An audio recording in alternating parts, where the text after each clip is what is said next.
అందరికంటే చాలా చిన్నోడు జాన్. ఎంత చిన్నోడంటే యేసు ప్రభు దగ్గరే ఉండేవాడు పొద్దాక. బైబిల్లో ఏమని రాయబడి ఉందంటే, చిన్నపిల్లల్ని అంటే బాగా క్లోజ్ కూర్చునేవాళ్ళు, పక్కనే ఉండేవాళ్ళు ఇట్లుంటారు కదా చిన్నపిల్లలు. యేసు ప్రభు రొమ్మున ఆనుకుని ఉండేవాడు అని యోహాను గురించి రాయబడింది. చాలా చిన్న వయసు నుంచే యేసు ప్రభు దగ్గర పెరిగినోడు ఆయన. పెరుగుతా వచ్చాడు. ఆయన పెద్దోడు అయిపోయాడు. మిగతా శిష్యులందరూ చనిపోయారు. పెద్దోడు అయిపోయాడు, ముసలోడు అయిపోయాడు. ముసలోడు అయిపోయిన తర్వాత సంఘాల్లో కూడా నానా గందరగోళాలు నడుస్తా ఉన్నాయి. రకరకాల బోధలు, తప్పుడు బోధలు సంఘాల్లోకి వచ్చేస్తా ఉన్నాయి. ఇవన్నీ వస్తున్న క్రమంలో ఆయన ఏం చేశాడు అని అంటే, ఆయన ఒక సంఘానికి లెటర్ రాస్తున్నాడు. యోహాను రాసిన మొదటి పత్రిక, మొదటి అధ్యాయం. మీరు జాగ్రత్తగా ఆలోచించండి. యేసు ప్రభుతో చాలా చిన్న వయసు నుంచి పెరిగిన ఆయన, యేసు ప్రభుకి చాలా దగ్గరైన, ఎంత క్లోజ్ అంటే యేసు ప్రభుని సిలువేస్తున్న టైంలో ఆయన వాళ్ళ అమ్మగారి బాధ్యత ఎవరికి ఇచ్చాడు? యోహానుకే ఇచ్చాడు కదా. వాళ్ళ అమ్మ, యేసు ప్రభు గారు అమ్మగారు కూడా ఆయన దగ్గరే ఉండిపోయింది. తర్వాత ఆమె చనిపోయింది. ఈయన ముసలోడు అయిపోయాడు. బాగా ముసలోడు అయిపోయిన తర్వాత ఆల్మోస్ట్ 90వ సంవత్సరంలో రాస్తున్నాడు. ఇది ఏమని రాస్తున్నాడు అని అంటే, మొదటి అధ్యాయం మొదటి వచనం చూడండి. జీవవాక్యమును గూర్చినది అన్నాడు. అని నెక్స్ట్ మాట ఏమంటున్నాడు? ఆది నుండి ఏది ఉండెనో, ఆది నుంచి ఉన్నదేంటి? యోహాను సువార్త ఎంతమందికి తెలుసు? మొదటి అధ్యాయం స్టార్టింగ్ ఎలా స్టార్ట్ అవుతుంది? ఆది యందు వాక్యం ఉండేను, వాక్యము. ఇప్పుడు ఎవరి గురించి మాట్లాడుతున్నాడు ఈయన? యేసయ్య గురించి కదా. జీవవాక్యమును గూర్చినది. ఈ వాక్యం అంటే ఆది నుంచి ఉందంట. ఎవరి గురించి మాట్లాడుతున్నారంటే యేసు ప్రభు గురించి మాట్లాడుతున్నాడు. అక్కడున్న మాటలు కొంచెం జాగ్రత్తగా వినండి. ఆది నుండి ఏది ఉండెనో, ఈయన ఆది నుంచి ఉన్నాడు. మేమేది వింటిమో. యోహాను భక్తుడు ఏం చెప్తున్నాడంటే, ఆది నుంచి ఏదైతే ఉన్నదో, మేము ఏదైతే మా చెవులారా విన్నామో, కన్నులారా ఏది చూచితమో. ఎందుకు ఇన్ని మాటలు చెబుతున్నాడు? ఆది నుంచి ఏదైతే ఉన్నదో ఆ యేసు ప్రభు పక్కనే ఉండి మేమేదైతే విన్నాము, మేమేదైతే చూసాము, ఉట్టి చూడటం కాదు, మళ్ళీ ఏమన్నాడు? ఏది నిదానించి కనుక్కోవడం అంటే, సపోజ్ యేసు ప్రభు ఉన్నాడు. యేసు ప్రభు ఆయన పరిచర్య చేస్తున్నాడు, వాక్య పరిచర్య చేస్తున్నాడు, ఆయన సూచక్రియలు చేస్తున్నాడు, ఇవన్నీ చేస్తా ఉన్నారు కదా. యోహాను శిష్యులందరూ కూడా ఆయన పక్కనే ఉండేవాడు. అందులో యోహాను చిన్నాడు కదా, యేసు ప్రభు పక్కనే ఉన్నాడు. సపోజ్ అనుకుందాం పాస్టర్ గారు యేసు ప్రభు అని. ఆది నుండి ఎవరైతే ఉన్నారో, ఎవరు చెప్తుంటే నేను విన్నాము, ఎవరిని మేము చూసాము, ఏది నిదానించి కనుగోవడం అంటే యేసు ప్రభు ప్రసంగం చేయడము, మనుషులతో మాట్లాడుతూ చేస్తున్నాడు అనుకోండి. చిన్నోడు కదా, పక్కనే ఉండి ఏం చేస్తున్నాడని నిదానించి కనుగొనటం అంటే ఏంటి? చిన్నపిల్లలు మనం ఏదైనా చేస్తుంటే మన పక్కనే ఉంటారు కదా, పక్కనే ఉండి ఏం చేస్తున్నారు మొత్తం చూస్తూ ఉంటారు కదా. నిదానించి అంటే యోహాను భక్తుడికి ఉన్న ధన్యత చూడండి. యేసయ్యని దగ్గర నుంచి చూశాడు, యేసయ్య చెప్తున్నది విన్నాడు, యేసు ప్రభు చేస్తున్న కార్యాలన్నిటిని చాలా పక్కనే ఉండి చూస్తున్నాడు. దాని తర్వాత ఏమన్నాడు? పుట్టిన చూడటం కాదు, ఇట్లా భుజం మీద చెయ్యేసి, మేము ఎవరినైతే స్పృశించామో, ఏదైతే నిదానించి కనుగొన్నామో, మేమేదైతే విన్నానో అది మీకు చెప్తున్నాను అన్నాడు. యేసు ప్రభువుని దగ్గరగా గమనించి, యేసు ప్రభు పక్కనే ఉండి చూసి, యేసు ప్రభు భుజం మీద చెయ్యేసి గమనించి, అసలు యేసయ్య ఏం చేస్తున్నాడు, ఏం చెప్తున్నాడు, అసలు మానవులకి ఏం చెప్పాలని అనుకున్నాడు కదా. ఇట్లా చెప్తే కొంచెం నవ్వు వచ్చినా అర్థం అవుతుంది. ఏం చెప్పాలనుకుంటున్నాడు? మేము ఎంత దగ్గర నుంచి చూసాము, చూసింది నేను మీకు చెప్తున్నాను అన్నాడు. అంటే ఎవరికి కూడా అంత దగ్గర నుంచి చూడగలిగే ధన్యత ఉండదు. మిగతా వాళ్ళందరూ వయసులో పెద్దోళ్ళు, వాళ్ళు వేరే వేరే పనుల మీద ఏదైనా ఉండొచ్చు. ఈయన చిన్నడు, ఎప్పుడు యేసుప్రభు మీద ఆనుకుని కూర్చునేవాడు. పక్కనే ఉండి యేసుప్రభు ఏం చేస్తున్నాడో చూస్తుంటాడు. వాళ్ళ అమ్మ కూడా ఈయనతోనే ఉండి ఉంటది కదా. తర్వాత ఆమె కూడా పెంతెకోస్తు పండుగ రోజు వచ్చి కూర్చుంది, ప్రార్థన చేసింది. ఆమె కూడా దేవునిలో రక్షణలోకి వచ్చింది. తర్వాత యేసు ప్రభునికి జన్మనిచ్చినంత మాత్రాన ఆమె ఆమె కూడా మళ్ళీ రక్షణలోకి వచ్చింది. ఆమె కూడా చిన్నప్పటి నుంచి యేసు ప్రభు గురించి, ఆయన ఆలోచనలు, ఆయన జీవితాల గురించి ఇంట్లో ముసలిదైపోయినప్పుడు ఈయనకు చెప్తా ఉండుండేది కదా యోహానికి. సో ఎవరికి లేని ధన్యత ఎవరికి ఉంది? యోహాను ఉంది. ఆయన మనతో షేర్ చేసుకుంటున్నాడు, దాన్ని మనతో పంచుకుంటున్నాడు. ఇంకొచ్చి కిందకు వద్దాం. 2వ వచనం. ఇది మొదటి వచనం కదా. 2వ వచనం.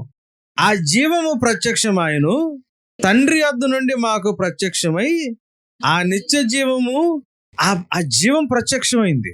అన్ని చెడిపోతున్న మానవులకి రోజు రోజుకి ఆరోగ్యం క్షీణించిపోద్ది, రోజు రోజుకి మానసికమైన స్థితి క్షీణించిపోద్ది, రోజు రోజుకి మన జీవితంలో పరిస్థితులు క్షీణించిపోతా ఉంటాయి. దేవుడు కృప లేకపోతే రోజు రోజుకి మన జీవితంలో మరణం తప్పితే ఏం కనిపించదు కదా. అయితే అటువంటి మానవులలోనంట, అటువంటి మా జీవితాల్లో మేము దేన్ని చూసామంటున్నాడు? ఆ నిత్య జీవం ప్రత్యక్షమై అంటున్నాడు. నిజమైన జీవితము, నిత్య జీవం ఏమైందంటే మేము చూసి ఆ జీవమును గురించి సాక్ష్యమించు దాన్ని మీకు తెలియపరుస్తున్నాం అన్నాడు. 2 సార్లు ఇదే మాట. ఫస్ట్ సారి ఏం చెప్పాడో మళ్ళీ 2వ వచనంలో కూడా అదే చెప్పాడు. ఎందుకు 2 సార్లు చెప్తున్నాడు? ఆయనకి లోపల సంతోషం. ఎవరికి తెలియంది దేవుడు వాళ్ళకి ఇచ్చిన ఆ కృపను బట్టి, వాళ్ళు నేర్చుకున్న దాన్ని బట్టి సంతోషం. మొదటి వచనంలో చెప్పాడు, ఆగట్లా. మనకు బాగా నచ్చిన దాని గురించి చెప్పాలనుకోండి, మనం చెప్పి అరే ఎందుకు అన్నిసార్లు చెబుతా ఉంటాం. అవతలోడు చెప్పిందే చెబుతా ఉంటే వాడికి నచ్చింది. అరే పొద్దాకు చెబుతావు ఎందుకురా దాని గురించి అని. మనకి ఎన్నిసార్లు చెప్పినా బోరు కొట్టింది. లోపలున్న సంతోషం బయటకు వస్తున్నప్పుడు 1-2 సార్లు మాటలు వాటి గురించే చెప్పడం. సో అక్కడ మొదటి వచనంలో చెప్పాడు, మళ్ళీ 2వ వచనంలో కూడా ఆ జీవం ప్రత్యక్షం అవడం, ఆయన్ని మేము చూడటం, మేము వింటాం, మేము ఏది విన్నామో అది మళ్ళీ మీకుతో చెబుతున్నానని మాట వాడుతున్నాడు. యోహానుకున్న ధన్యత మనకి కూడా ఉందనుకోండి. యేసు ప్రభు మన ఇంటికి వచ్చాడు. యేసు ప్రభుతో పాటు జీవించడానికి మనకు ధన్యత ఉంది. మీరు కూడా యేసు ప్రభు పక్కనే కూర్చుని ఆయనతో పాటు రోజు తిరుగుతూ ఆయన ఏం చేస్తున్నాడా, ఏం చూస్తున్నాడా, యేసు ప్రభు భుజం మీద చెయ్యట్టేసి చూసుకుంటా ఉన్నారనుకోండి. యేసు ప్రభుని దగ్గరగా పరిశీలిస్తే ఏం జరుగుతుంది తెలుసా? ఆయన చెప్తున్నాడు. యేసు ప్రభు మనసును అర్థం చేసుకుని, యేసు ప్రభు ఈ పరిచర్యను అర్థం చేసుకుని, యేసు ప్రభు బోధన అర్థం చేసుకున్న ఆయన, దగ్గరగా ఉండి చూసిన ఆయన మనకి ఈ విషయాలు చెప్తున్నాడు. నేను దాంట్లోకి వెళ్తున్నా. 3వ వచనం, మాతో కూడా మీకును సహవాసము కలుగునట్లు. అరే మళ్ళీ 3వ వచనంలో కూడా అదే చెబుతున్నాడు. నేను మీకు చెబుతున్నా బాబు చెప్పొచ్చు కదా అని. ఆయన ఏమంటాడు తెలుసా? మాతో ఎలా అయితే యేసు ప్రభుతో మాకు ఎటువంటి సహవాసం ఉందో, మాతో కూడా మీకు కూడా అటువంటి సహవాసం ఉండాలని, మాకు కూడా మీతో అటువంటి సహవాసం ఉండాలని ఈ విషయాన్ని చెప్తున్నాను అన్నాడు. ముందేమో యేసు ప్రభు దగ్గర జాగ్రత్తగా గమనించాము, చూసాము, ఆయన పట్టుకున్నాము, ఆయన గురించి చెబుతున్నాం అన్నాడు. రెండోసారి ఆయనలో జీవం ఉంది, ఆ జీవం ప్రత్యక్షమైంది, ఆ ప్రత్యక్షమైన జీవం గురించి చెబుతున్నాను అన్నాడు. మూడోసారి ఏమన్నాడు? మాకు ఎటువంటి సహవాసం ఉందో మీకు కూడా అటువంటి సహవాసం ఉండాలని ఈ విషయాలు మీకు చెప్తున్నాను అన్నాడు. ఏం చెప్తున్నాడు అనంటే, మన సంతోషము పరిపూర్ణం అవడానికి మీకు ఈ సంగతులు రాస్తున్నాను అన్నాడు. 4 పాయింట్లు మేము వేసిన దగ్గర నుంచి చూసాము, పట్టుకుని చూసాము, ఆయన ఏం చేస్తున్నాడు గమనించి నిదానంగా తెలుసుకున్నాం. అది మీకు చెప్తున్నా. మాకు జీవం ప్రత్యక్షమైంది, ఆ జీవాన్ని మేము కన్నులారా చూసాం, చెవులారా విన్నాం, అది మీకు చెప్తున్నా. మాకు ఎలాంటి సహవాసం ఉందో మీకు కూడా అలాంటి సహవాసం ఉండాలనే చెప్తున్నా. 4వది ఏమన్నాడు? మాకు ఏ సంతోషం అయితే మాకుందో ఆ సంతోషం కూడా మీకు కూడా ఉండాలని చెప్తున్నాను అన్నాడు. ఆ లెటర్ రాసేటప్పుడు యోహాన్ గారు రాస్తున్న మాటలు అని ఏమంటాడు? 5వ వచనంలోకి వెళ్దాం. మేము ఆయన వల్ల విని మీకు ప్రకటించిన వర్తమానం ఏమనగా, దేవుడు వెలుగై ఉన్నాడు, ఆయనలో చీకటి ఇందాక నుంచి ఆయన చెప్పాలనుకున్నది ఏంటి? దేవుడు వెలుగై ఉన్నాడు, ఆయనలో చీకటి ఎంత మాత్రము లేదు. మేము చూసింది, మేము గమనించింది, మాకు అర్థమైంది, మాకు ప్రత్యక్షమైంది, మాకు సంతోషాన్ని ఇచ్చింది, మీకు చెప్పాలనుకున్నది ఏంటంటే ఫైనల్ గా దేవుడు వెలుగై ఉన్నాడు, ఆయనలో చీకటి ఎంత మాత్రము లేదు కదా. ఆయనతో కూడా సహవాసము గలవారమని చెప్పుకొని చీకటిలో నడిచిన ఎడల మనం అబద్ధం ఆడుచు సత్యమును జరిగింపకుందుము అన్నాడు. మేము కూడా వెలుగులో ఉన్నామని చెప్పి, సహవాసం కలిగి ఉన్నామని చెప్పి చీకట్లో నడిచిన ఎడల, వెలుగులో కాదు, మేము కూడా సహవాసంలో ఉన్నామని చెప్పి చీకట్లో ఒకవేళ నడిస్తే మీరేం చెప్పినోళ్ళు? చీకట్లో నడవటం అంటే ఆ వెలుగు చీకటి గురించి నేను మాట్లాడుతాడో చూద్దాం అని 7వ వచనం చూడండి. అయితే ఆయన వెలుగులో ఉన్న ప్రకారము మనము కూడా వెలుగులో నడిచిన ఎడల దేవుడులో వెలుగుంది, యేసయ్యలో వెలుగుంది, చీకటి లేదు. ఆయనతో సహవాసం ఉందని చెప్పి చీకటిలో నడిస్తే మనం అబద్ధం చెబుతున్నాం అన్నాడు. అయితే అని ఏమంటున్నాడు? ఆయన వెలుగులో ఉన్న ప్రకారం మనం కూడా వెలుగులో ఉన్నాం అనుకోండి. వెలుగులో ఉంటే దానికి గుర్తు ఏమని చెప్తున్నాడు? ఆయన వెలుగులో ఉన్న ప్రకారం మనం కూడా వెలుగులో ఉంటే గుర్తు ఏమని చెప్తున్నాడు? దానికి సూచన ఏముంటుందంట? మనలో అన్యోన్య సహవాసం లేదు అంటే ఆయన వెలుగులో నడిచిన ప్రకారం మనం నడవట్లేదని. మనలో అన్యోన్యత ఉంటే వేరు వేరు కుటుంబాలైనా క్రైస్తవులుగా విశ్వాసులుగా మనలో అన్యోన్యత ఉంటే మనం దేంట్లో నడుస్తున్నామని. దాని తర్వాత ఇంకొక మాట ఉంది, అప్పుడు అని ఉంది. ఉందా బైబిల్లో? అప్పుడు అన్నాడు. ఎప్పుడు? మనలో అన్యోన్యత ఉన్నప్పుడు, మనలో అన్యోన్య సహవాసం ఉన్నప్పుడు, అంటే మనం కూడా వెలుగులో నడుస్తున్నప్పుడు, మనలో అన్యోన్య సహవాసం ఉన్నప్పుడు, అప్పుడు ఆయన కుమారుని రక్తం ప్రతి పాపముల నుండి మనల్ని ఏం చేస్తుంది?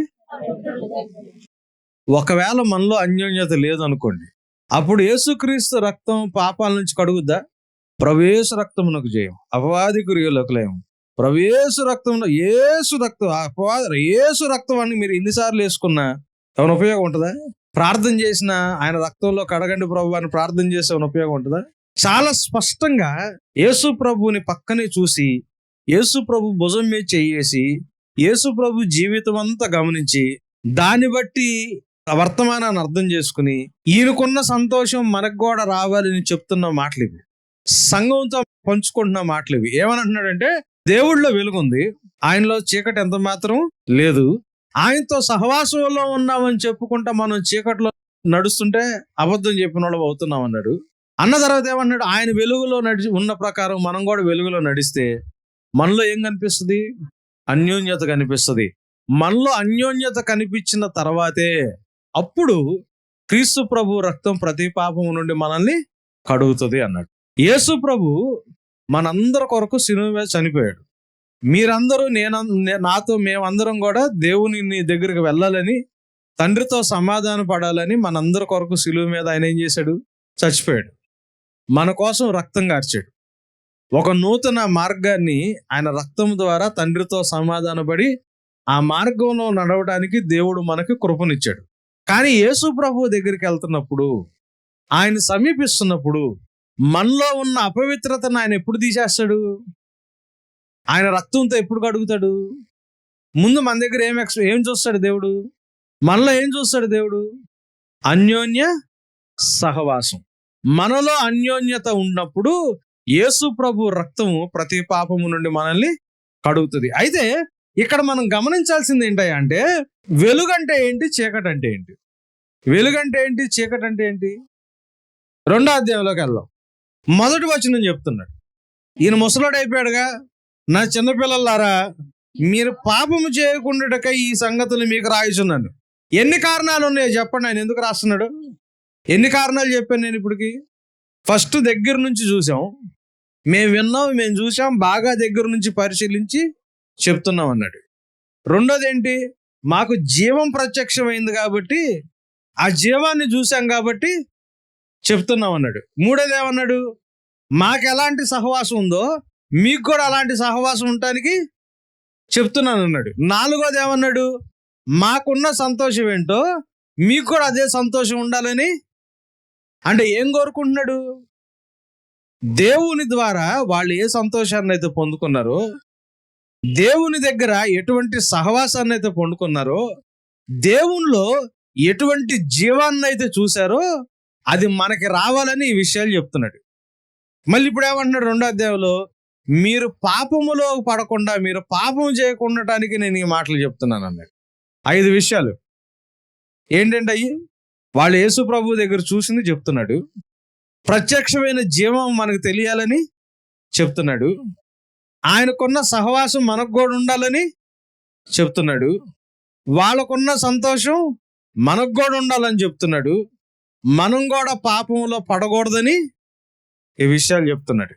సో మనం పాపంలో పడకుండా ఉండాలన్నా, దేవుని సంతోషం మన జీవితాల్లో నిత్యం నిలిచి ఉండాలన్నా, దేవునిలో ప్రత్యక్షమైన జీవాన్ని మనం రుచి చూడాలన్నా, యేసు ప్రభు గురించి సంపూర్ణంగా తెలుసుకోవాలనుకున్నా, యేసు ప్రభుతో పరిపూర్ణమైన పరిచయం మనలో పెరగాలనుకున్నా ఈ విషయాలు తెలియాలా? ఏమని? దేవుడు వెలుగై ఉన్నాడు, ఆయనలో చీకటి ఎంత మాత్రము లేదు అని. ఏంటా వెలుగు అని అంటే 2వ అధ్యాయంలోనే 9వ వచనంలోకి వెళ్దాం. వెలుగులో ఉన్నానని చెప్పుకొనుచు తన సహోదరుని ద్వేషించువాడు ఇప్పటి వరకు ఈ నిందాడి నుంచి వెలుగు చీకటి వెలుగు చీకటి అని ఒక ఒక- ఒక బాణిలో చెబుతా ఉన్నాడుగా. వెలుగంటే ఏంటి? వెలుగంటే ఏంటి? 9వ వచనంలో ఏముంది? వెలుగులో ఉన్నామని చెప్పుకుంటూ తన సహోదరుని ద్వేషించువాడు చీకటిలోనే ఉన్నాడు. చీకటిలో ఉండటం అంటే, వెలుగులో ఉండటం అంటే నీ పక్కనోడిని ప్రేమించటం. వెలుగు చీకటి. ఈ వెలుగు చీకటి అర్థం ఏంటి అనుకుంటున్నారు? దేవుళ్ళు ఏముంది? వెలుగు ఉంది. అంటే దేవుళ్ళు ఏముందని, ఆయనలో చీకటి ఎంత మాత్రము ఆయన ఎవరిని కూడా వ్యర్థంగా ద్వేషించడు ఆయనలో. సో వెలుగులో ఉన్నామని చెప్పుకుంటూ, అంటే మేము కూడా యేసు ప్రభువుని వెంబడిస్తున్నామని చెప్పుకుంటా మనము చీకట్లో ఉన్నాం అనుకోండి, అంటే మనుషుల మీద కష్టం ఉందనుకోండి, మనుషుల మీద ఇబ్బంది ఉందనుకోండి, అంటే యోహాను భక్తుడికి యేసు ప్రభు గురించి గమనిస్తున్న కొద్దీ, యేసు ప్రభుతో దగ్గరగా జీవిస్తున్న కొద్దీ యోహాను భక్తుడికి ఏమర్థమైంది తెలుసా? దేవుడి హృదయంలో ఒకటే ఒక్క కోరిక ఉంటది. ఏంటి తెలుసా? మనం ఒకరిని ఒకరు ప్రేమించుకోవాలని. మనం అందరం అన్యోన్యంగా దేవుని ఎదుట జీవించాలని. ఎటువంటి ద్వేషం లేకుండా, కక్ష లేకుండా, వ్యతిరేకతలు లేకుండా మనం అందరం ఒకరిని ఒకరు ప్రేమించుకుని, ఒకరిని ఒకరు గౌరవించుకునే స్థితిలో ఉండాలని. యేసు ప్రభుని దగ్గరగా చూస్తే యేసు ప్రభు ఏం కోరుకుంటున్నాడు మానవుల దగ్గర? ఏం కోరుకుంటున్నాడు మానవుల దగ్గర? మనం ఎంత చందా వేస్తున్నాం అనేది కాదు, దేవుడికి ఎంత కానుకలు ఇస్తున్నాం అనేది కాదు, దేవుడి కోసం ఏమేం చేస్తున్నాం, ఎంతెంత పెద్ద పెద్ద మీటింగులు పెడుతున్నాం అని కాదు. దేవుడు ఆయన బిడ్డల దగ్గర కోరుకునేది ఏంటి తెలుసా? ఆయన మనం ఒకరిని ఒకరు ప్రేమించుకోవాలని ఇష్టపడుతున్నాడు. ప్రపంచంలో ఉన్న సమస్యలన్నిటి కారణం ఏంటి తెలుసా? ప్రపంచంలో ఉన్న సమస్యలన్నిటి కారణం ఏంటి తెలుసా? ఒకటి, దేవుణ్ణి ప్రేమించలేకపోవడం. దేవుణ్ణి మా అందరికి భక్తి ఉంది కదా అని అనుకుంటారు చాలా మంది. దేవుణ్ణి ప్రేమించడం వేరు, మనం చేసే భక్తి వేరు. నిజమైన భక్తి అది అది కాదు నేను మాట్లాడుతున్నాను, మనం అనుకునే భక్తి. చాలా మంది దేవుణ్ణి ప్రేమిస్తున్నాము భక్తి అనుకున్న కాన్సెప్ట్ దేనికి తెలుసా?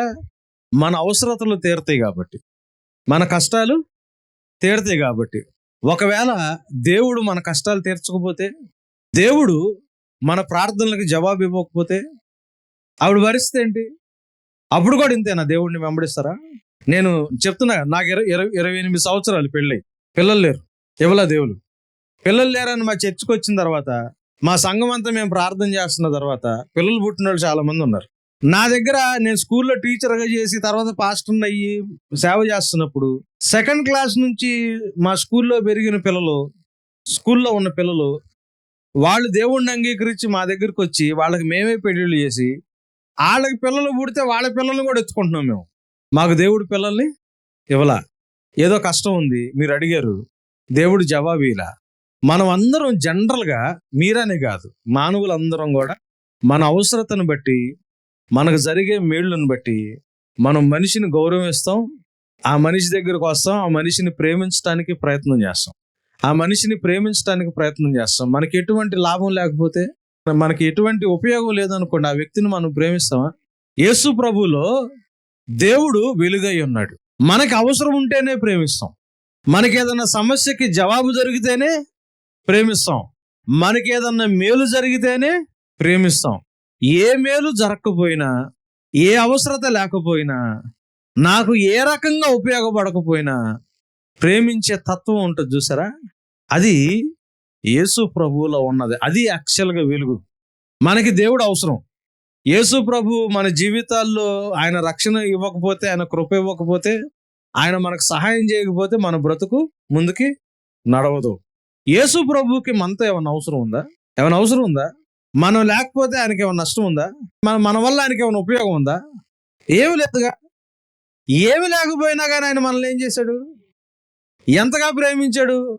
ప్రాణం పెట్టే అంతగా ప్రేమించాడు. దేవుళ్ళో వెలుగుంది. ఆ వెలుగులో ఉన్నామని చెప్పుకుంటా తన సహోదరుని ద్వేషించువాడు ఇంకా దేంట్లో ఉన్నాడని.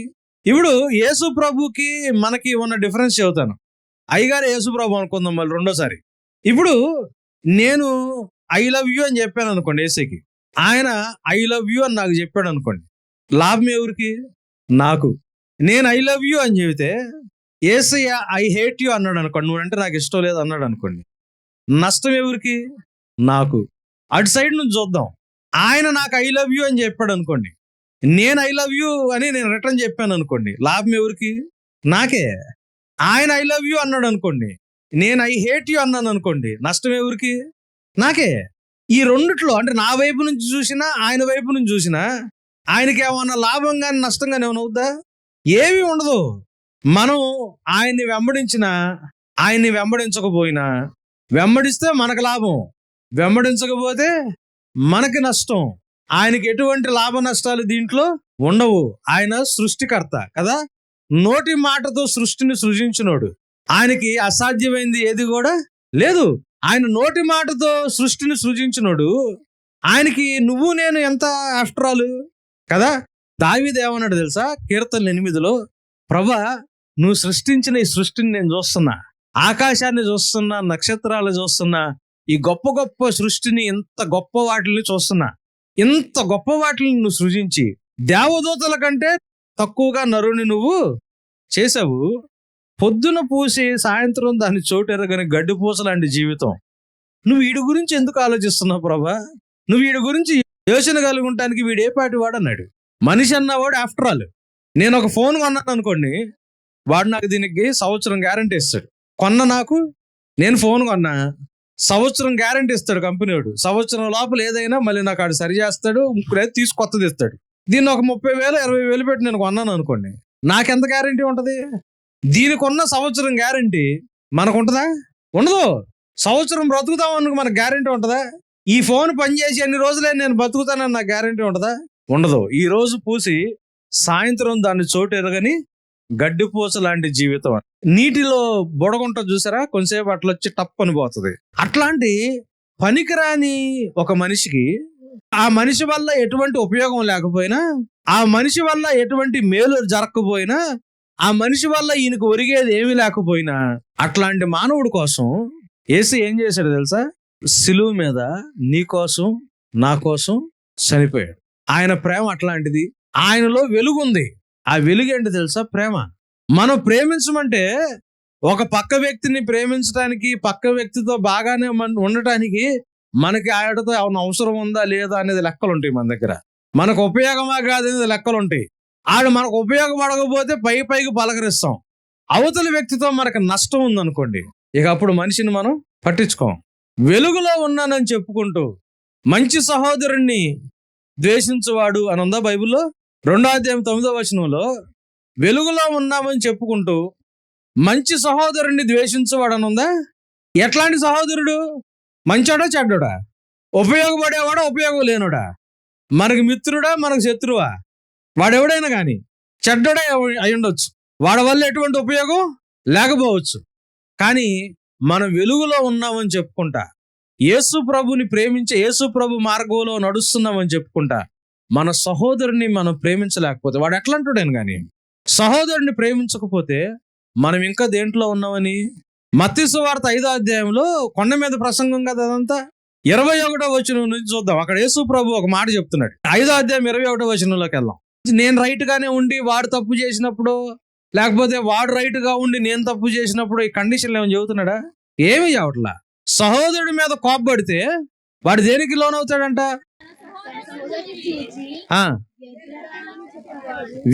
ఏం పెద్ద బూతులు కూడా తిట్టడం అవసరంలా. వ్యర్థుడు అని చెప్పి వాడు ఎక్కడికి వెళ్తాడంట? మహాసభకు లోనవుతాడు అంటున్నాడా? నేను ఈ వాక్యం ఎన్నిసార్లు చెబుతానో మీకంటే ఎక్కువ నేను బుక్ అవుతా. మిమ్మల్ని కూడా బుక్ చేసేస్తున్నా దేవుడి ముందు. ప్రభా రేపు పొద్దున్న తీర్పు సింహాసనం ముందు నుంచినప్పుడు, అవునా ప్రభా ఇది మాకు తెలియదే అని మీకు చెప్పడానికి ఛాన్స్ లేదక. మిమ్మల్ని అందరు నిరికిచ్చేస్తున్నా. ఏమైందంటే ఒకసారి ఎట్లానే వాక్యం చెప్పాను. ఒక బ్రదర్ దగ్గర ఒక ఊర్లో గుంటూరులో ఆయనతో పాటు కార్లో వెళ్తా ఉన్నాం. వాళ్ళు ఒకడు అడ్డు వచ్చాడు. రాగానే తెలియకుండా నోట్లోంచి ఎదవా అన్న. ఆ బ్రదర్ కారుని అడిగితే ఏమన్నా తెలుసు, బ్రదర్ ఇప్పుడు మీరు ఎక్కడికి వెళ్తారు అన్నాడు. నేనే వాక్యం చెప్పాను. నోట్లో నుంచి తెలియకుండా ఆడికి అవ్వాలి అడ్డు వస్తే నోట్లోంచి ఎదవా అన్న. లోపల ఆడికి వినిపించదులేండి, అద్దాలు వేసి ఉన్నాయి. ఆయన పక్కన యోసేపు ఆయన పేరు. కారుని అడుగుతా, బ్రదర్ ఇప్పుడు మీరు ఎక్కడికి వెళ్తారు అన్నాడు. నాకు లేదు తప్పించుకునే భాగ్యం, మీకు కూడా లేకుండా చేస్తా ఇక్కడ. సరే, ఇరికిస్తున్నా మిమ్మల్ని అందరినీ. ఇక మాకు తెలియదు ప్రభు అని చెప్పడానికి ఛాన్స్ లేదు మీకు. దేవుడి సింహాసనం ముందు ఇరికిచ్చేసి వెళ్ళిపోతున్నా. సరే, ఈయన ఏమంటాడు తెలుసా? ద్రోహి అన్నా కూడా నరకానికి వెళ్ళిపోతారు అన్నాడు. దాని తర్వాత ఇంకొక మాట చెప్తున్నాడు. ఏమని? నువ్వు దేవుడి దగ్గరికి బలార్పణ తీసుకుని వెళ్తున్నావు. దేవుడి దగ్గరికి ఇచ్చే బలి అంటే చాలా ప్రాముఖ్యమైనది కదా, ప్రత్యేకమైనది కదా. యేసు ఏమంటున్నాడంటే, నువ్వు దేవుడి దగ్గరికి బలర్పించడానికి వెళ్తే నీ సహోదరుడికి ఆడు నీతో సమాధానంగా లేడు, నీ సహోదరుడు నీతో సమాధానంగా లేడు. యేసు ఏమంటున్నాడు తెలుసా? నువ్వు ఇచ్చే బలిని దేవుడికి ఇచ్చే అర్పణ ఏమంటున్నాడు? పక్కన పెట్టి ముందు వెళ్ళి ఆడుతూ, ప్రభా నేను ఆడుతూ బాగానే ఉంటున్నాను ప్రభా, ఆడే నాతో సరిగ్గా లేడు, ఎదురొచ్చినప్పుడు పలకరించడానికి ప్రయత్నం చేస్తా, ఆడే మొహం తిప్పుకుని వెళ్ళిపోతున్నాడు, నేను ఆడుతూ బాగానే ఉన్నా, వాడు నాతో సరిగ్గా లేడు అంటే యేసు ఏమంటాడు తెలుసా? తెలుసురా, నాకు ఇచ్చే అర్పణ నువ్వు పక్కన పెట్టు, వెళ్ళి ఆడుతూ. ఇదేంది ప్రభా, అది ఎన్నిసార్లు వెళ్ళాలి ప్రభా, వాడికి మాట్లాడాలి నేను ప్రయత్నం చేస్తున్నాను, ఆడే నా గురించి వాళ్ళకి వెళ్ళి వేరుగా చెబుతున్నాడు. యేసు ఏమంటాడు తెలుసా? తెలుసురా, అర్పణ పక్కన పెట్టు, వెళ్ళి నువ్వే. ఏమైనా అర్థమవుతుందా నేను చెబుతున్నది? ఏమైనా అర్థమవుతుందా? అదేంది ప్రభు, అన్యాయం కదా అంటే యేసు ఏమంటాడు తెలుసా? అరే, నువ్వు పాపంలో ఉన్నప్పుడు నేను నీ కోసం ప్రాణం పెట్టాగా, నువ్వు నన్ను వెతకనప్పుడు నేను నిన్ను వెతుక్కుంటూ వచ్చాగా, నేను అన్ని అవసరం నీకు ఉందన్న సంగతి నీకు తెలియనప్పుడు నేను వచ్చి నీ గాయాలు కట్టాగా. ఆడితే తప్పు, ఓకే, అవతల వాళ్ళదే తప్పు, వాళ్ళు మీ మీద ఏదో అవతల మాటలు చెప్పుకుంటున్నారు, మీ గురించి చెడ్డగా మాట్లాడుతున్నారు, అయినా గాని మీ అర్పణ పక్కన పెట్టు, వెళ్ళి నువ్వు వాళ్ళతో సమాధాన పడిన తర్వాత తీసుకొచ్చి అర్పణ నాకు. అంటే యేసు ప్రభువుకి ఏది ప్రాముఖ్యం? మనం ఒకరితో ఒకరు అన్యోన్యంగా జీవించటం ప్రాముఖ్యం. యేసు ప్రభు జీవితాన్ని దగ్గరగా చూస్తే మనకు కనిపించేదే ఇది. పౌలు గారు కూడా రాస్తాడు దీని గురించి. ఏమని రాస్తాడు తెలుసా? ఫిలిప్పీ పత్రిక 2వ అధ్యాయం కక్ష చేత నేను 3వ వచనం నుంచి చూడండి. కక్ష చేత నేను వృధాతిశయము చేత నేను ఏమీ చేయక ఒకరినొకడు, అంటే నిజమైన ప్రేమ అంటే ఎట్లాంటిదంటే, నాకంటే నా పక్కనోడిని యోగ్యుడుగా ఎంచుకోవాలా. నాకంటే నా పక్కనోడు మంచోడా చెడ్డోడా ఏమైనా రాసిందా? నాకంటే నా పక్కనోడిని యోగ్యుడుగా ఎంచుకోవాలా. నా పనే కాదు, నా పక్కనోడి పని కూడా ఉందా మాట అక్కడ. మీ పనే కాదు,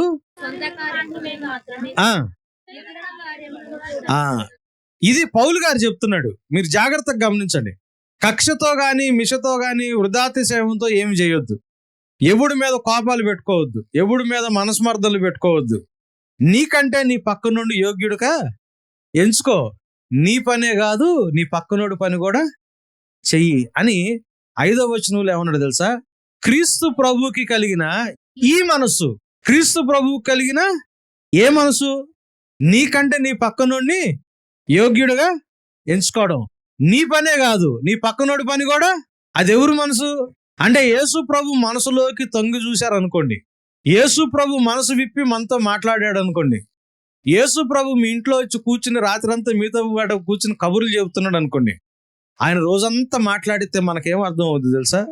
నీకంటే నీ పక్కనోడిని యోగ్యుడుగా ఎంచుకో. నీ పనే కాదు, నీ పక్కనోడి పని కూడా చెయ్యి. క్రీస్తు ప్రభు కలిగిన ఈ మనసు మీరు కూడా కలిగి ఉండండి. మనం అందరం ఎవరు స్వారూప్యంలోకి మార్చబడుతున్నాం అంటే ఏంటి ఆ స్వారూప్యం? దేవుని స్వారూప్యం అంటే ఏంటి? మనకు కూడా వెనకాల ఒక చక్రం వచ్చి ఇట్లా ఇంకొక చెయ్యి ఇట్లా చిన్నగా నవ్వుతా, ప్రభువు నందు ప్రియులారా అంటే భాష మారిపోయి, వేషధారణ మారిపోయి, మనం మాట్లాడే విధానం మారిపోయి, కరుణామయుల్లో ఆయన మాట్లాడినట్టు మనం కూడా మాట్లాడుతూ ఉంటే వెనకాల ఒక చక్రం వస్తూ ఉంటే, ఒక చెయ్యి ఎట్లా ఇంకో చెయ్యి ఎట్లా పెడతా ఉంటే ఈ చేతిలో నుంచి కాంతి కిరణాలు బయటకు రావడం, ఇట్లాంటిది ఏమైనా జరుగుద్దా? ఆయన స్వారూప్యంలోకి మార్చబడటం అంటే ఏంటి? నీకంటే నీ పక్కనోడిని యోగ్యుడిగా ఎంచుకునే లక్షణం నీలోకి రావాలా. నీ పనే కాదు, నీ పక్కనోడి పని కూడా చెయ్యాలా. నేను ఒక మాట చెప్పేదా, యేసు ప్రభు చేసిన పని ఏంటో. యేసు ప్రభుది అవతారం కాదు. దాని తర్వాత ఏమని రాశాడు 5వ వచనంలో? ఆయన దేవుడై ఉండి దేవుడితో ఉండటం గొప్ప, సమానుడై ఉండటం గొప్ప ధన్యతగా ఎంచుకోకుండా దాసుని స్వరూపంలోకి దిగొచ్చాడు. ఆయన దేవుడు. దేవుడు మీరు నేను పోల్చుకునే మన స్థాయిలో సదాకాలం ఉండిపోవడానికి మనలాంటి శరీరంలోకే వచ్చేసాడు. ఆయన మనతోనే ఉంటాడు, మనకు పెద్దన్నగానే ఉంటాడు. ఏం చేసామని మనం అదే రాస్తున్నాడు పౌలు గారు. క్రీస్తు ప్రభువుకి కలిగిన ఈ మనస్సు అంటే పక్కనోడు కోసం జీవితాన్ని దారబోసే మనసు ఉంటుంది చూసారా. పక్కనోడు గురించి వాడు ఎట్లా అంటాడని కానివ్వండి, పక్కనోడుని విలువైన వ్యక్తిగా చూసి నీకంటే యోగ్యుడిగా ఎంచి పక్కనోడి కోసం జీవితాన్ని దారబోసే మనసు ఉంటుంది చూసారా, ప్రేమ ఉంటుంది చూసారా. క్రీస్తు ప్రభు కలిగిన ఆ మనసు మీరు కూడా కలిగి ఉండండి అని ఏమన్నాడు తెలుసా. ఆయన దేవుడై ఉండి దేవుడితో సమానంగా ఉండటం గొప్ప భాగ్యం అని ఎంచుకోలేదు, కానీ మీరు నేను పోల్చుకునేటట్టు మన కోసం కేవలం ప్రాణం పెడతాం కాదు, శాశ్వత కాలము మనతో పాటు ఉండిపోవడానికి ఈ లోకానికి వచ్చినాడు ఆయన. యేసుని ఎప్పటికైనా మన పెద్దన్నగానే మనలో ఒకడిగా పోల్చుకునేటట్టు మనం తాకగలిగేటట్టు యోహాను భక్తుడు ఆ రోజు ముట్టాడు, స్పృశించాడు, విన్నాడు. అది ఆయనకు ఒక్కడికే కాదు, రేపు ఆయన రెండో రాకడలో వచ్చినప్పుడు మనం కూడా యేసు ప్రభుతో పాటు కూర్చుని మనం పోల్చుకుని మాట్లాడగలిగి ఆయన్ని తాకగలిగి అన్నగా ఆయన భుజం మీద తలవాల్చుకుని సేద తీర్చుకోవడానికి ఆయన నీతో నాతో ఎప్పుడు ఉండటానికి వచ్చాడు ఆయన. మాసలమ్మని గారిది ఒక పాట ఉంది, నేను అది తప్పుగా రాశాడేమో అనుకున్నా. ఎందులకో నాపై ఈ ప్రేమ అందదయా స్వామి నా మదికి అందులకే భయం ఉంది తిని అని రాశాడు. అరే ప్రేమ తెలిస్తే భయం వేసేది ఎందుకని? ప్రేమ భయం ఎందుకు పుట్టించుద్ది అంటే అంత సర్వోన్నతుడైన దేవుడు విలువలేని నీ జీవితానికి నా జీవితానికి విలువనిచ్చి మనం పోల్చుకునే రకంగా శాశ్వత కాలం మనలో జ్యేష్ఠుడుగా ఉండిపోవడానికి వచ్చాడంటే అంత ప్రేమించడానికి నా దగ్గర ఏం అర్హత లేనప్పుడు అటువంటి ప్రేమను చూస్తే ఏమవుతుంది తెలుసా, నిజంగా భయం వేస్తుంది. దేవునిలో ప్రేమ ఉంది. ఆయన ఏమంటాడు తెలుసా, ఆయన వెలుగులో ఉన్న ప్రకారం మీరు కూడా వెలుగులో నడిచిన ఎల్లా మీలో ఏముంటది, అప్పుడు ప్రభువైన యేసుక్రీస్తు రక్తం ప్రతి పాపం నుండి మిమ్మల్ని కడుగుతుంది. వెలుగులో ఉన్నానని చెప్పుకుంటూ నీ సహోదరుని ద్వేషించువాడు ఇంకా అంటే ఇప్పుడు అర్థమవుతుంది ఆ మాటలు ఏంటో. యోహాను భక్తుడు ఏమంటాడు తెలుసా, నీ సహోదరుని నువ్వు ప్రేమించాలా. ఎట్లా ప్రేమించాలా? యేసయ్య చెప్పాడు. దేవుడికి ఇచ్చే అర్పణ కంటే ఎక్కువగా వాడు నీతో సమాధానంగా లేకపోయినా నువ్వే వెళ్ళి సమాధాన పడే అంతగా ప్రేమించాలా, సమాధాన పడే అంతగా ప్రేమించాలా. యోహాను సువార్తలు ఇంకో మాట చెప్పాడు, 13వ అధ్యాయం 34-35 వచనాల్లో. ఎలా ప్రేమించమన్నాడు మనల్ని? ఆయన మనల్ని ప్రేమించినట్టు మనం ఆయన్ని. యోహాను 3:16 ఎంతమందికి వచ్చు? యోహాను 3:16లో దేవుడు మనకి ఇచ్చాడు. మొదటి యోహాను 3:16లో మనం ఇయ్యాలి, అందుకే అది మనం పట్టించుకోం. మనకి ఎంతసేపుడికి మనకేం వచ్చుద్ది అన్న దగ్గరే. మొదటి యోహాను 3:16 ఏముందో చూడండి. ఆయన మన నిమిత్తము తన ప్రాణం పెట్టాడు కాబట్టి ప్రేమ అంటే ఏంటో మనకి తెలుస్తుంది. కాబట్టి మనం ఏం చేయాలా? పెడితే మంచిది అన్నాడా? పెట్ట బద్దులు అంటే కంపల్సరీ ఆయన మన కోసం ప్రాణం పెట్టాడు కాబట్టి ప్రేమ అంటే ఏంటో మనకి. ఎలాంటి వాళ్ళ కోసం ప్రాణం పెట్టాడు? పాపులమైన మన కోసం ప్రాణం పెట్టాడు. కాబట్టి మనం ఏం చేయాలి? మన సహోదరుల కొరకు. వాడు మంచోడైతేనేనా? వాడు ఎట్లా అంటాడైనా? ఎందుకంటే మనం ఎట్లా ఉన్నా కానీ దేవుడు మన కోసం.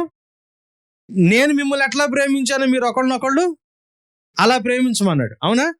అదే కదా యేసు చెప్పింది. సో ఆయన మన కోసం ప్రాణం పెట్టాడు. మనలో ఏ మంచి లేకపోయినా, సో నీ సహోదరుల్లో ఏ మంచి లేకపోయినా నువ్వు వాడి కోసం ఏం చేయాలా? ప్రాణము పెట్ట బద్ధుడివి బద్ధురాలై ఉన్నారు. ఇంకొక ఆప్షను లేదు. వెళ్దాం యోహాను 13:34. నేను మిమ్మల్ని ఎలా ప్రేమించానో మీరు అలా ప్రేమించమన్నాడు అని ఏమంటున్నాడు 35లో. దేవుని శిష్యులు అనడానికి గుర్తేంది? మనం యేసు ప్రభుని వెంబడిస్తున్నామంటే గుర్తేంటి? చర్చికి వస్తున్నామనా? ప్రార్థన చేస్తున్నామనా? బైబిల్ చదువుతున్నా? ఏది యేసు ప్రభు శిష్యులు అనడానికి గుర్తేంటి?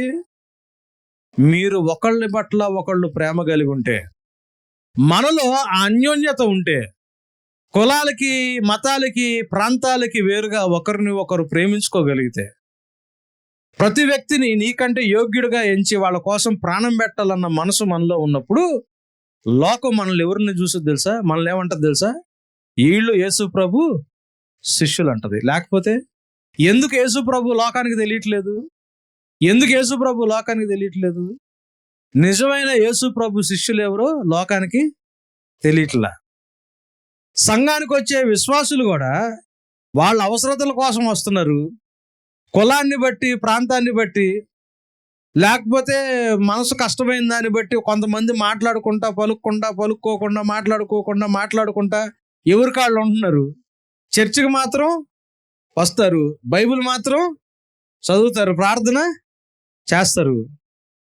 ఎట్లా చేస్తున్నా దేవుడు మనకి ఏదో ఒకటి సహాయం చేస్తూనే ఉంటారు. కానీ మనలో ఈ ప్రేమ కనిపిస్తుందా? కనిపినప్పుడు యేసు ప్రభు ఎవరో లోకానికి తెలుస్తుందా? మా దేవుడు నిజమైన దేవుడు రా, నువ్వు ఎందుకు నమ్మట్లేదురా అని మనం ఫీల్ అయినంత మాత్రం వాళ్ళకి అర్థమైపోద్దా? యేసు ప్రభు శిష్యులు అని ఎప్పుడు తెలుసా? క్రైస్తవ సంఘంలో, క్రైస్తవ సమాజంలో అటువంటి ప్రేమ కనిపించాలా, ఎటువంటి ప్రేమ కనిపించాలా. దేవుడు అంతకంటే మన దగ్గర నుంచి కోరుకుంటున్నది ఏమి లేదు, ఏమి కొరట్లా. పెద్ద పెద్ద కానుకలు ఇవ్వాలంటలా, కొండెక్కి రావాలంటలా, మోకాళ్ళ మీద రావాలంటలా, సోలాలు పొడుచుకోవద్దు అల్లంటలా, 40 రోజులు ఉపవాసం చేయమని అంటలా, మీరు అన్ని మానేసేయమని అంటలా, ఏం చేయట్లా. మీకు కావాల్సినవన్నీ దేవుడు మనకి అన్నాడు కదా. ఒకడు తన కొడుకు చేపను అడిగితే పావునిస్తాడా? రొట్టెని అడిగితే రాయనిస్తాడా? చెడ్డవాళ్ళు అయి ఉండి నీ పిల్లలకు మంచి ఇవ్వడం మీకు తెలిసినప్పుడు అన్నాడు కదా. ఆయన మనం అడిగినా అడగకపోయినా మనకు కావాల్సినవన్నీ ఆయన ఇస్తారు. మనం ప్రార్థన చేసినా చేయకపోయినా తండ్రి కదా. మనకు అవసరం అంటే మన కోసం ప్రాణం పెట్టినాడు, మనకు చేయడా? చేస్తాడు. కానీ ఆయన మన దగ్గర నుంచి కోరుకునేది ఏంటి తెలుసా? మనం నోటితో చెప్పే సాక్ష్యం కంటే ప్రేమతో ఒకళ్ళ కోసం ఒకళ్ళు జీవించే సాక్ష్యము సంఘాల్లోంచి లోకంలోకి వెళ్ళాలి. అప్పుడు మీరు ఎప్పటికీ పాపం చేయరు, పాపం చేయకుండా ఉండటానికి చెబుతున్నాను అన్నాడు. మీ సంతోషం పరిపూర్ణం అవుతుంది, దేవునితో మీకు సహవాసం వస్తుంది, నిజమైన జీవము మీలో చూస్తారు. ఆ యేసు ప్రభుతో నిజమైన సహవాసంలోకి మీరు వస్తారు. అందుకే ఇదంతా రాస్తున్నాను అన్నాడు యోహాను భక్తుడు.